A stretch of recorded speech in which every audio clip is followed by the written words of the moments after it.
రీతు ఆయేషల గిన్నెల గొడవ చాలా రసాభాస అయిపోతుంది.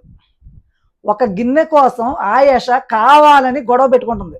ఎంత అంటే ఒక గిన్నె కడగటానికి ఆమె చాలా టూ మచ్‌గా మాట్లాడుతుంది.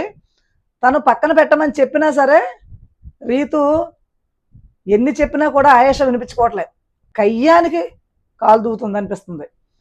డీమాన్ వెళ్తే డీమాన్ వేసుకుంటుంది. డీమాన్ అసలు మధ్యలో వెళ్ళకుండా ఉంటే బాగుండు. కానీ ఇక్కడ రీతుకు సపోర్ట్ చేస్తున్నారని డీమాన్ మీద చాలా కోపం వచ్చింది. ఇక్కడ రీతు ఆయేష గొడవలో 100% ఆయేషదే తప్పు.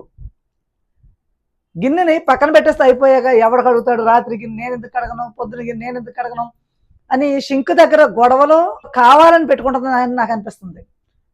కంటెంట్ కోసం పెట్టుకుంటుంది అంతే. ఏమీ లేదు అక్కడ మ్యాటర్.